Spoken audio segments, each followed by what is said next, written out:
Eu cumprimento toda a igreja com a santa e gloriosa paz do nosso Senhor e Salvador Jesus Cristo. Sou grato a Deus pela oportunidade, pelo privilégio que o Senhor, nesse momento, me concede de estar falando um pouco da lição da Escola Dominical, a lição 12, a qual é a penúltima desse terceiro trimestre. O título da revista desse terceiro trimestre está dessa forma: Os princípios divinos em tempos de crise, a reconstrução de Jerusalém e o avivamento espiritual como exemplos para os nossos dias. Como eu já disse, a lição 12, Esdras e Neemias combatem o casamento misto. O texto áureo está em 2 Coríntios, capítulo 6, verso 14, que diz dessa forma: Não vos prendais a um jugo desigual com os infiéis, porque que sociedade tem a justiça com a injustiça? E que comunhão tem a luz com as trevas?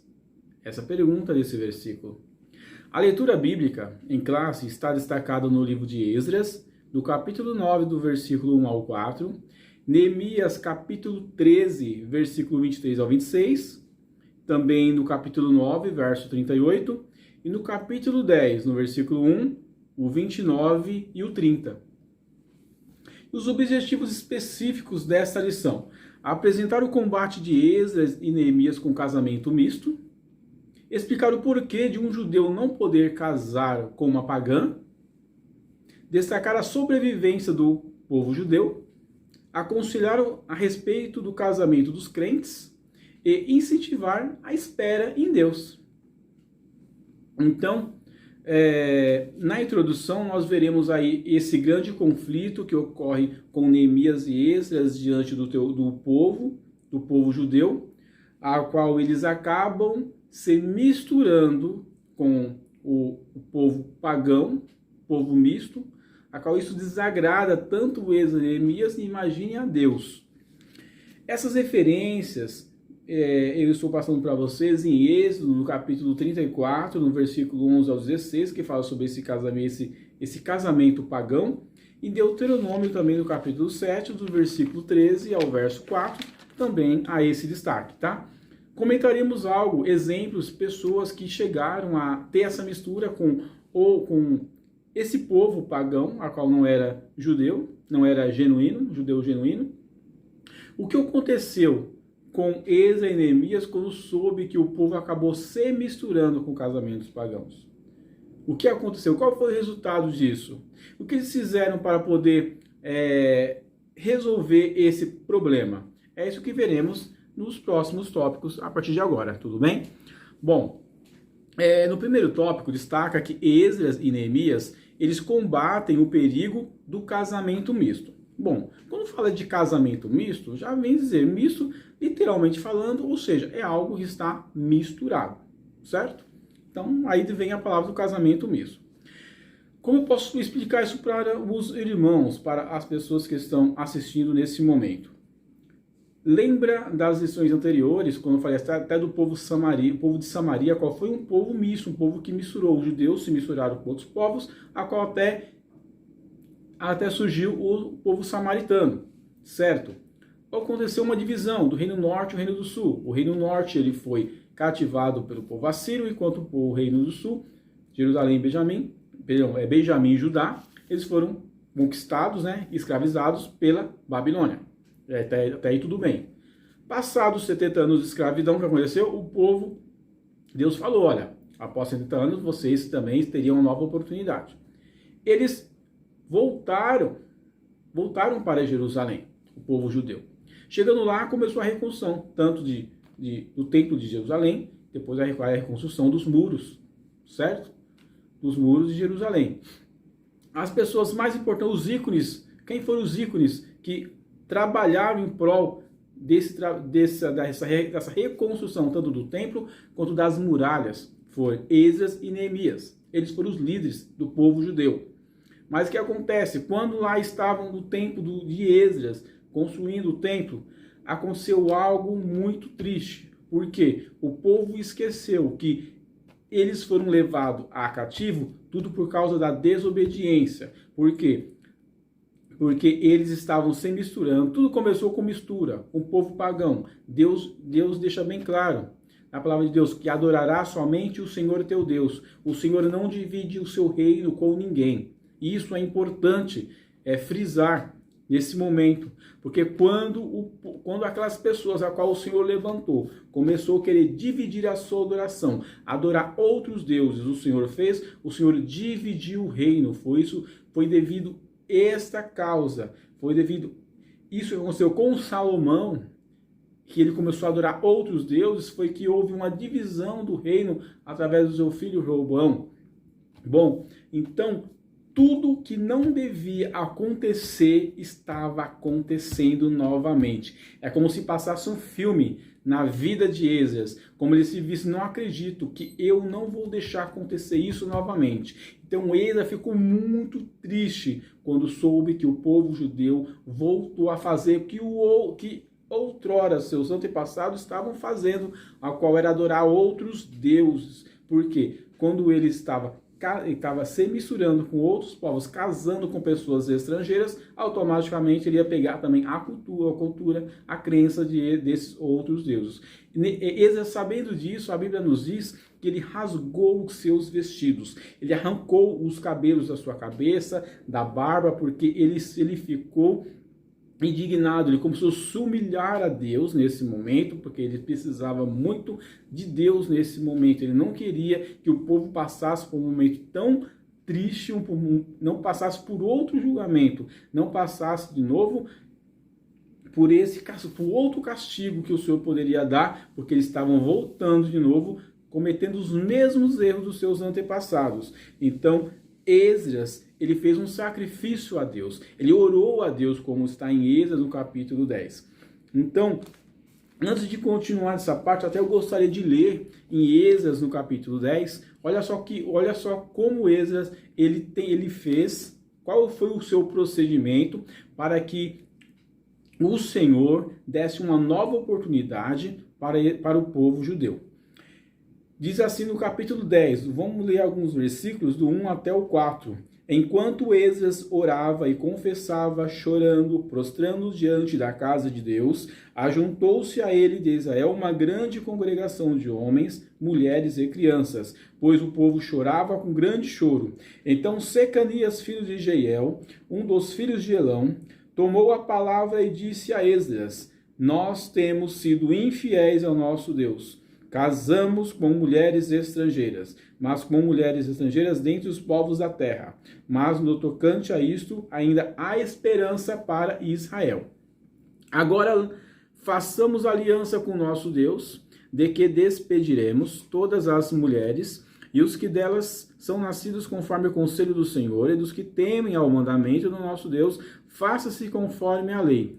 Levanta-te a ti, porque pertence a esse negócio. Nós seremos contigo, portanto, sê forte e age. Então, eles reconheceram que estavam errados. Isso que eu achei de importância.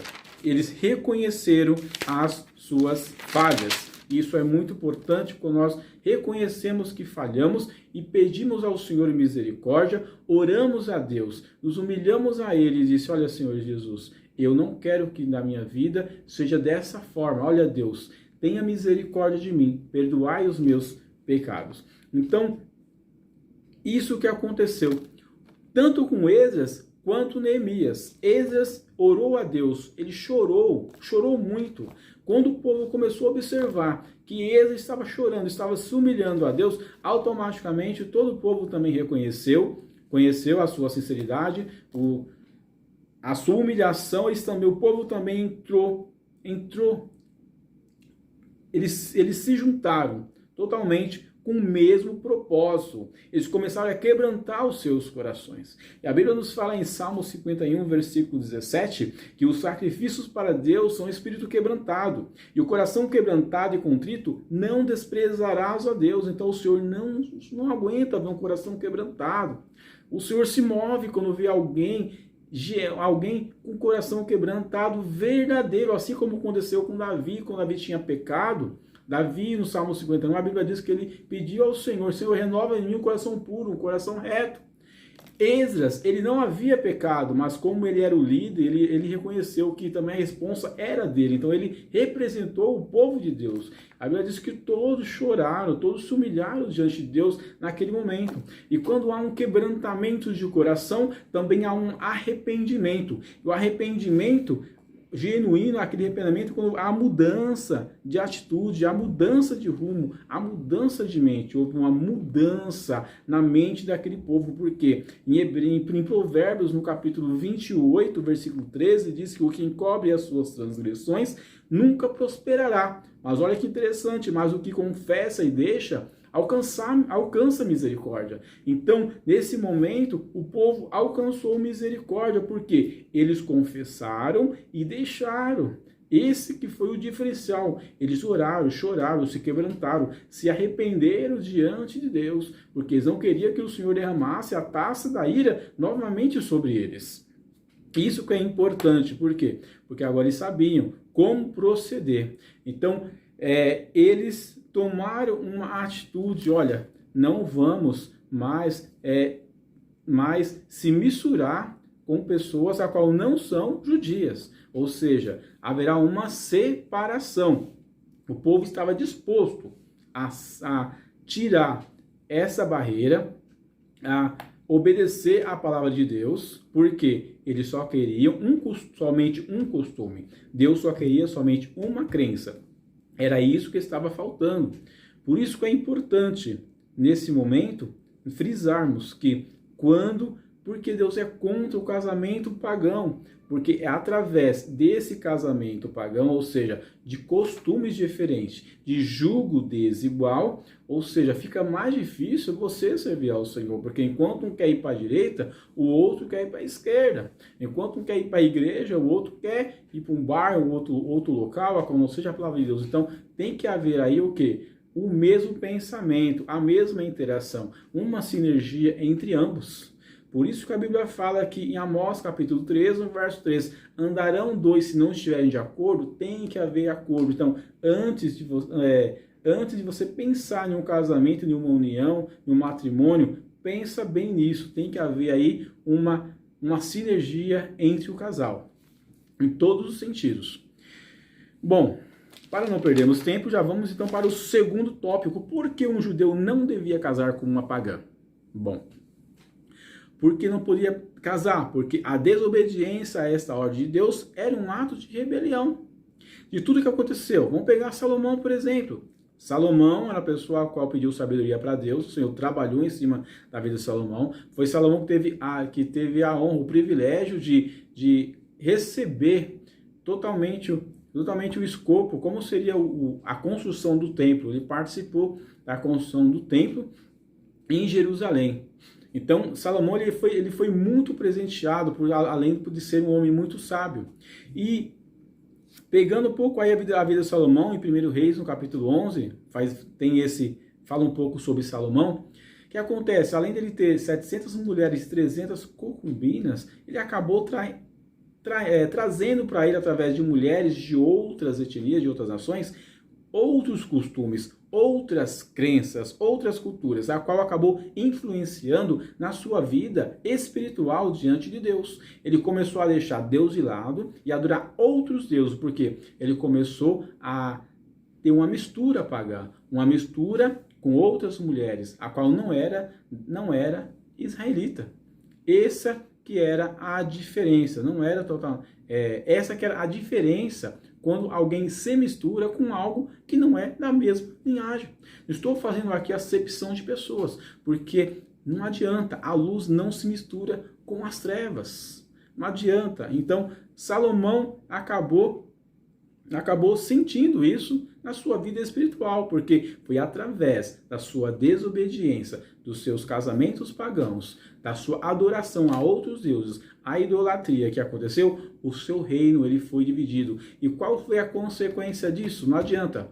O cartão de crédito, uma hora a fatura chega. A fatura de Salomão chegou, sabe quando? O seu filho Roboão, porque através do filho Roboão, com totalmente pagão, houve uma divisão do reino, a qual dividiu 10 tribos do reino do norte e 2 tribos do reino do sul, a qual já foi comentado em lições anteriores. Como referência, eu quero deixar para os irmãos Êxodo capítulo 34, no versículo 16, que diz: não tomarás mulheres das suas filhas para os teus filhos, pois quando as tuas filhas se prostituírem após os seus deuses, farão que também os teus filhos se prostituam após os seus deuses. Porque para os outros deuses, com letra minúscula, que eles adoravam, havia alguns tipos de rituais. Nesses rituais havia prostituições, havia outras coisas qual diante de Deus. Quando havia aquela liturgia diante do povo de Israel, adorar somente o seu Deus, o sacerdócio fazia toda a sua parte, o sumo sacerdote, ou seja, não havia nada disso, porque é abominável, a prostituição era abominável aos olhos de Deus, enquanto para outros deuses isso é algo natural. Então esse é mais um motivo ao qual o Senhor não queria que ninguém se misturasse com outros tipos de crenças. Por isso que tinha que haver essa divisão. Outro exemplo também temos de Sansão. Sansão acabou se misturando com outra mulher. Ou seja, mas ele foi porque Sansão acabou sendo atraído pela beleza. Ele esqueceu. Tinha mulheres das suas tribos, mas ele foi procurar mulher de outra etnia. Isso aí também atrapalhou a sua vida espiritual. Então, temos aí alguns exemplos, a qual eu já comentei de Salomão. Outro exemplo também é o rei Acabe. O rei Acabe, qual foi a sua mulher? Jezabel, bem conhecida. Jezabel, 1 Reis, no capítulo 16, no versículo 31, comenta sobre ela. Ela, princesa dos Sidônios, além disso, ela fazia o culto a quem? Ao deus dela, que é o deus Baal. E isso influenciou todo Israel. Ou seja, além dela querer incentivar todo o povo a cultuar ao seu deus Baal, porque ela casou com Acabe, que era israelita, olha só o que aconteceu, ela acabou ainda perseguindo os profetas. Um exemplo disso em 1 Reis, capítulo 18, versículo 4. Então, ela perseguia todos os profetas. Vimos que Elias até fugiu para a caverna, correndo de Jezabel. Ao Senhor deu força, o Senhor alimentou, o Senhor cuidou de Elias, a qual ele não estava sozinho, havia muitos profetas ainda que não havia se ajoelhados diante de Baal, diante de Jezabel. Então, olha só o estrago que faz quando você acaba se misturando com alguém que não é da sua mesma crença. Atrapalha isso. Então, por isso que o judeu ele não devia casar com o pagão, por esses exemplos que eu comentei. Foi sobre o rei Acabe, que casou com uma mulher pagã. Temos Salomão também, Sansão e outros. Certo? Continuando, temos o terceiro tópico, a sobrevivência do povo judeu. O povo judeu, de tudo que aconteceu, que foram escravizados pelos babilônios, assírios e outros povos, eles ficaram espalhados. O povo hebreu, desde o tempo do povo hebreu, que ficaram 400 anos sendo cativo, eles mantiveram a sua linhagem, a sua etnia, não se misturaram. Mas quando eles saíram do cativo, eles conquistaram as suas terras, tudo. Vimos o que aconteceu, eles pegaram e acabaram se rebeliando, conhecendo aí mulheres estrangeiras, sendo escravizados, pagaram um preço muito caro por isso.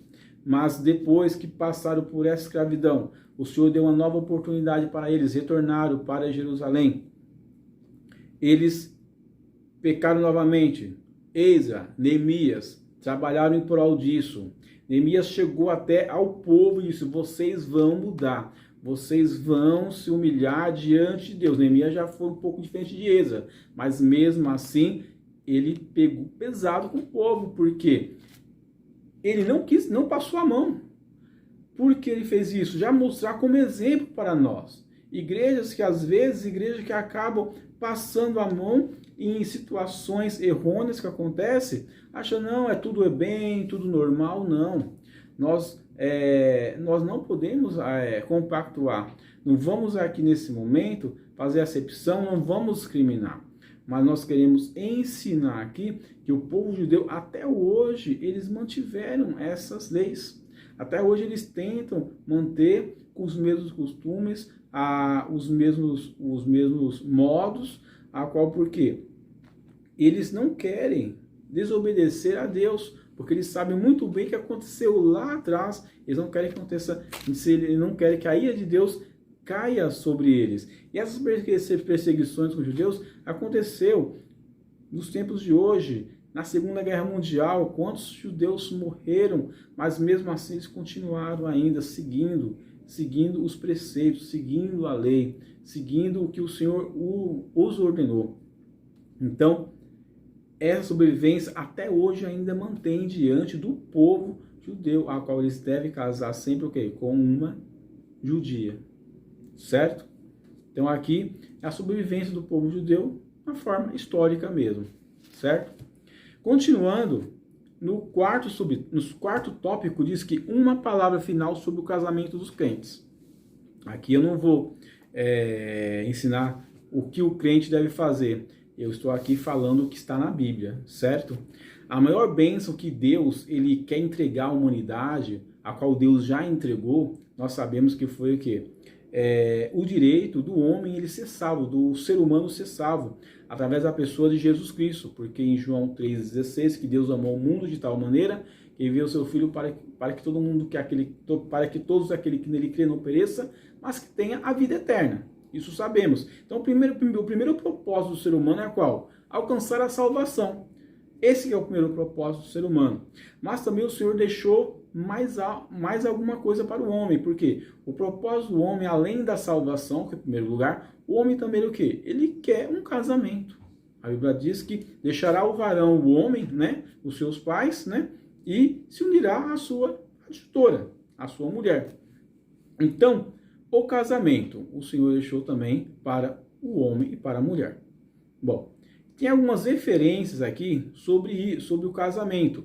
1 Coríntios, no capítulo 7, no versículo 39, que diz que ele fica livre para casar, parte B do versículo, ele fica livre para casar com quem quiser, contanto que seja no Senhor. Então o Senhor deixa bem claro, fica claro, você pode casar, o crente ele pode casar, mas que seja alguém, ou seja, salvo com salvo.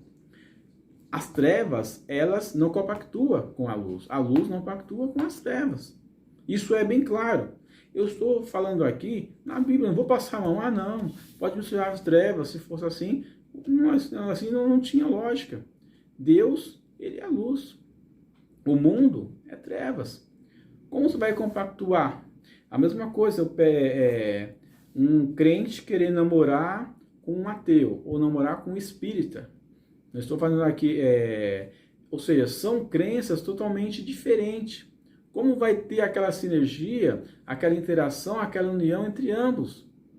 Ah, mas vai dar certo, é uma pessoa educada, uma pessoa obediente, uma pessoa bem financeiramente, mas não é só isso. Existe também a parte espiritual. Então, antes que você se envolva, antes que lá na frente pode ocorrer uma separação, você pode estar evitando isso. Então, o crente que quer casar tem que seguir a recomendação, a coisa está no textuário. A que eu gostaria de ler com os irmãos, 2 Coríntios, no capítulo 6, certo? 2 Coríntios, capítulo 6, a partir do verso 14. Não vos prendais a um jugo desigual com os infiéis, pois que sociedade tem a justiça com a injustiça? E que comunhão tem a luz com as trevas? E que concórdia há entre Cristo e Belial? Ou que parte tem o fiel com o infiel? E o que consenso tem o templo de Deus com os ídolos? Pois vós sois santuários do Deus vivente. Como Deus disse, neles habitareis, e entre eles andarei, e serei seu Deus, e eles serão o meu povo. Está na Bíblia dessa forma. Mas não estou falando aqui, então não posso casar com uma pessoa então que não seja crente. Olha, de acordo com a Bíblia, por quê? São pensamentos diferentes, são culturas diferentes. Enquanto você quer ter uma vida espiritual com Deus, às vezes aquela pessoa não está não está na mesma sintonia que você está. Isso, talvez no começo possa ser mil maravilhas. Que nem eu comentei, a pessoa aqui é educada, a pessoa é certinha, tudo, a pessoa ela tem alguns atributos a qual o crente às vezes não tem, tudo, mas quando você casa com uma pessoa que é uma pessoa que ela não é cristã, um crente casa, o que acontece? Há nesse momento aí um julgo desigual. Há uma diferenciação aí, porque a parte carnal, tudo bem, olha, carnalmente vocês estão unidos, um só corpo, uma só carne, mas espiritualmente aí há uma divisão, há um julgo, né, espiritual, porque vocês não estarão iguais espiritualmente, conforme 2 Coríntios 6,14, ao qual acabei de ler juntamente com vós. Então, como será a influência dos filhos se isso acontecer? Pode ser diferente. Às vezes, por exemplo, você casa com um espírita, o espírita ele vai querer ter totalmente a sua cultura, de acordo com a sua religião. Aquele filho pode tender tanto para o lado do espírita ou para o lado cristão. Mas no decorrer do casamento, o que acontece? Alguma coisa vai estar fora, né? No decorrer pode ocorrer, vai chegar um momento que pode haver uma separação, pode haver um momento também, de repente, não vou falar não, de repente aquela pessoa espírita, pode sim, de repente, pode também virar cristão, ou de repente, você cristão, você pode tornar um espírita também.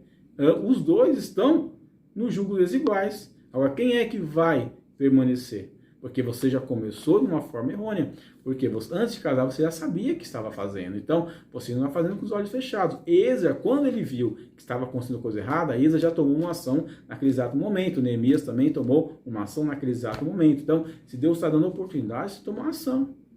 Aquela pessoa, ela quer andar com você? Será que ela vai querer andar no mesmo barco? Será que ela vai querer adorar o mesmo Deus que eu adoro? Será que ela vai querer ter esse mesmo costume que eu tenho? Porque com um casamento normal de dois cristãos, já vai ter problemas peculiares, particulares. Às vezes a pessoa tem alguns costumes seus particulares que durante o casamento, que eles vão aos poucos descobrindo, aquilo talvez já traga um problema. Imagine quando você acaba casando com tribos diferentes, com religiões diferentes. Por isso que no tempo de Israel, até a tribo era importante. Eles queriam que casasse com aquela tribo, porque o costume era bem similar, bem parecido.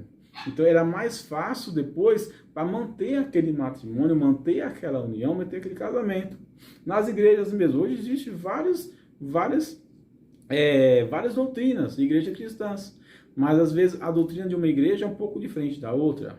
Então até nisso às vezes já atrapalha. Imagina quando são crenças diferentes, pessoas que não são cristãs misturarem e casar porque você está vendo outros tipos de características, está de olho na beleza, está de olho às vezes no comportamento, na atitude, esquece que é o foco principal, que é a espiritualidade. Certo? Mas vamos agora fazer uma comparação diferente. Mas os dois não são crentes ainda, certo? Não são salvos. E nesse intervalo, um deles acaba conhecendo a Jesus Cristo e aceita Jesus como Salvador. E aí o que acontece? Aí foi diferente, vocês não eram cristãos, já eram casados e conheceu a Jesus depois. Então, em 1 Coríntios, no capítulo 7, versículo 14, eles já têm uma receita para isso.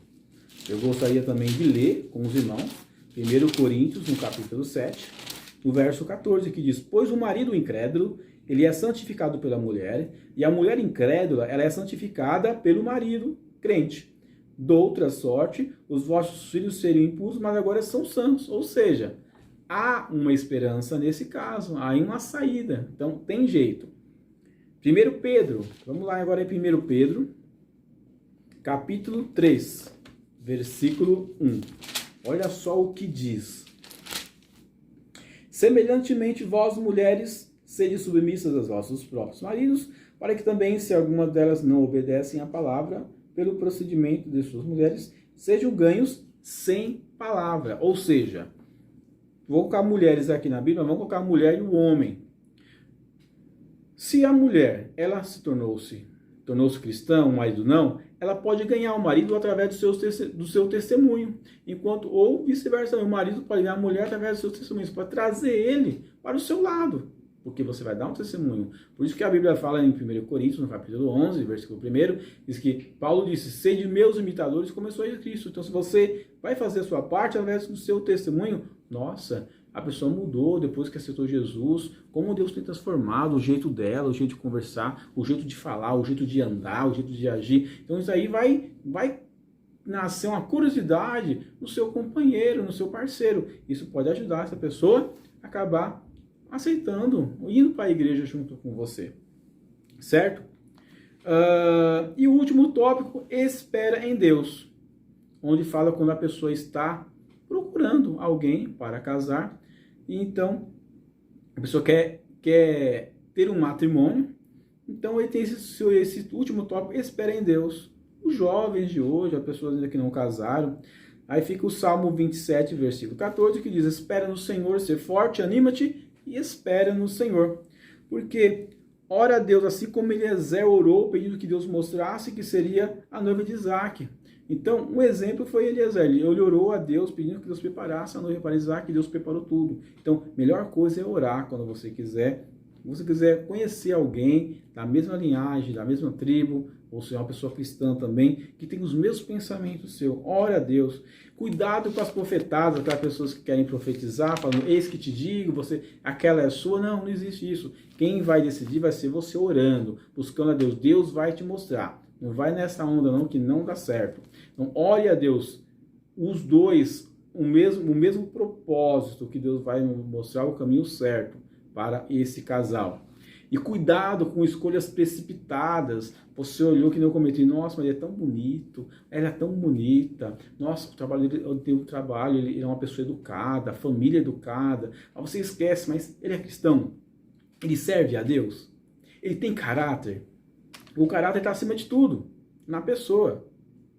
Lembra quando Samuel, antes de ungir Davi, o que ele disse? O que Deus disse para Samuel? Samuel, não atentes para a sua aparência, nem para a sua altura, pois eu o rejeitei. O Senhor não vê como vê o homem. O homem olha para o que está diante dos olhos, porém o Senhor olha para o coração. Então, olha pelos seus olhos espirituais, se aquela pessoa realmente é para ti, tanto homem quanto mulher. Certo? Porque o jovem, a pessoa que quer casar, a pessoa começa com um namoro, conhece a pessoa, eles vão orando, depois chega o noivado, a coisa já muda, ou seja, o pensamento já em formar uma união, pensar em um lar, pensar em uma casa, porque quem quer casar tem que ter casa. Então já começa esse pensamento, depois quando casa, aí muda as coisas, agora ambos são uma só carne, agora os dois estão trabalhar, tem que ter o mesmo pensamento, tem que ter agora aquela união, aquela sinergia no casal, porque agora as coisas mudaram. Então, por isso que é importante evitar, tenta sempre procurar alguém que seja crente, que seja salvo, que tenha caráter, uma pessoa que é uma pessoa obediente aos seus pais. Veja muito isso durante o namoro, se a pessoa é obediente, se ela ajuda os seus pais, se ela é obediente, se ela tem caráter. A pessoa pensa, mas a pessoa, às vezes, não ser o trabalho dele não é muito... Pensa que vocês agora serão uma só carne, ou seja, os dois trabalharão juntos, os dois conquistarão, irão atrás dos seus sonhos, dos seus objetivos, mas se a pessoa não for salva, se a pessoa não tiver caráter, pronto, já era. Não, você pode até casar, mas lá na frente vocês podem ter sérias dificuldades. Por isso que a Bíblia deixou bem claro.